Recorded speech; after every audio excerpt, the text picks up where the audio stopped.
Kanalımdan ve mutfağımdan herkese merhaba. Bugün sizlere hem kolay hem görüntüsüyle hem lezzetiyle çok güzel bir tarif hazırladım. Hazır yufkayla pileli börek tarifi yapıyoruz. Öncelikle böreğimizin sosunu hazırlayalım. Bir kabın içerisine 1 su bardağı sıvı yağ alıyorum. 1 tane de yumurta ilave ediyorum.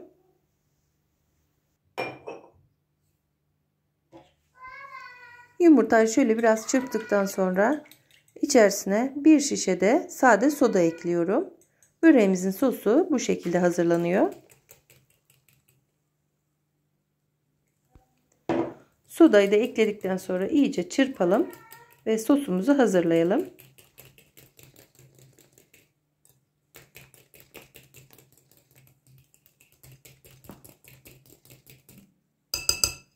Hazırladığımız sosu bir kenara alalım ve tezgahın üzerine yufkamızı serip böreği yapmaya başlayalım.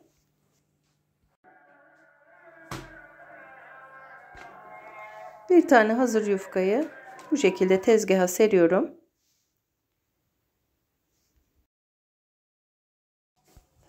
Ben hazır yufkayla börek yaptığımda arkadaşlar el açması olarak tercih ediyorum. Börekleri daha güzel oluyor. Eğer sizlerde imkanınız varsa el açması tercih edebilirsiniz.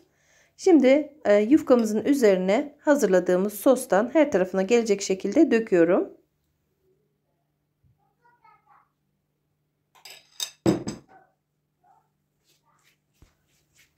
Üzerine eklediğim sosu fırçayla tüm yufkayı ıslatacak şekilde her tarafına sürüyorum.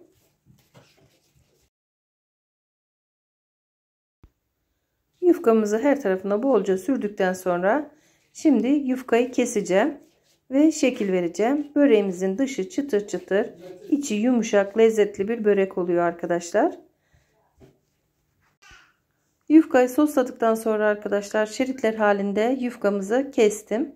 Küçük olan uç parçalarını diğer büyük parçanın üzerine ekledim ve bu hareketi yaparak yufkalarıma pileli şekil veriyorum. İlkini yaptıktan sonra hemen diğerine geçiyorum. Bakın şu şekilde elimizle öne doğru ittirerek ve yufkayı pile şeklini vererek büzerek böreğimizi hazırlıyoruz.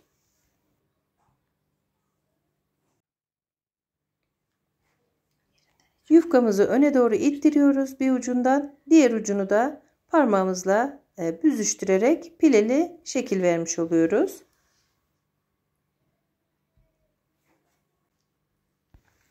Tüm yufkalara aynı şekli veriyorum.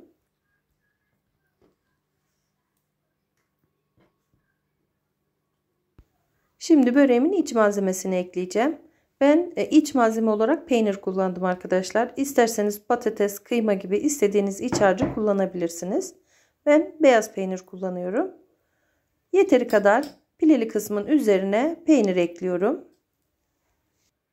Böreğinizi hangi iç harçla seviyorsanız o şekilde yapabilirsiniz. Şeklini böyle hazırladıktan sonra istediğiniz iç harcı ekleyerek böreğinizi yapabilirsiniz.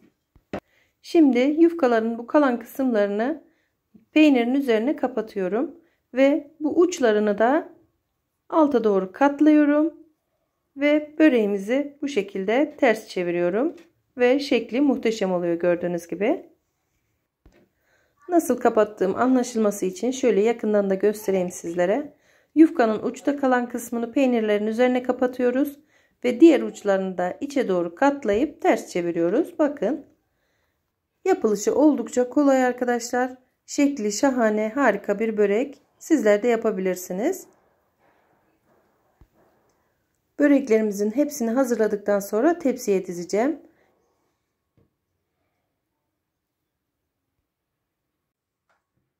Şimdi yağlı kağıt serdiğim tepsiye diziyorum. Katladığımız kısımları alta gelecek şekilde tepsiye dizelim böreklerimizi.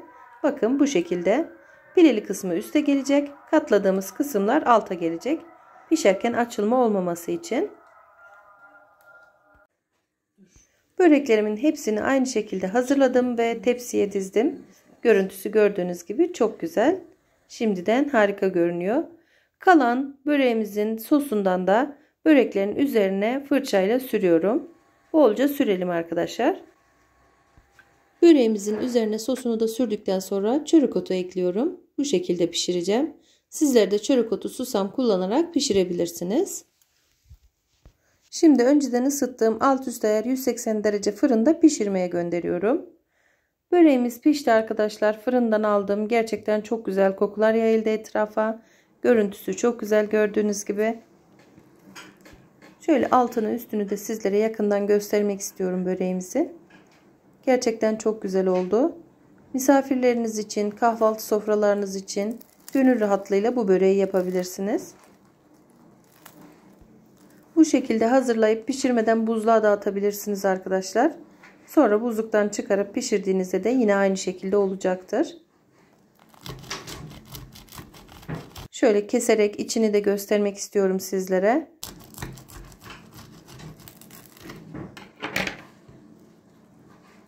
Gerçekten çok güzel oldu. İçinin görüntüsü de bu şekilde.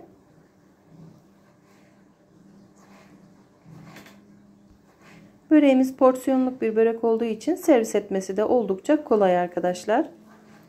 Hemen sizler de tarifimi deneyip sevdiklerinizle paylaşın ve mutlaka sizler de yapın bu böreği. İstediğiniz iç harcı kullanarak yapabilirsiniz. Deneyecek olan herkese şimdiden kolay gelsin ve afiyet olsun diyorum.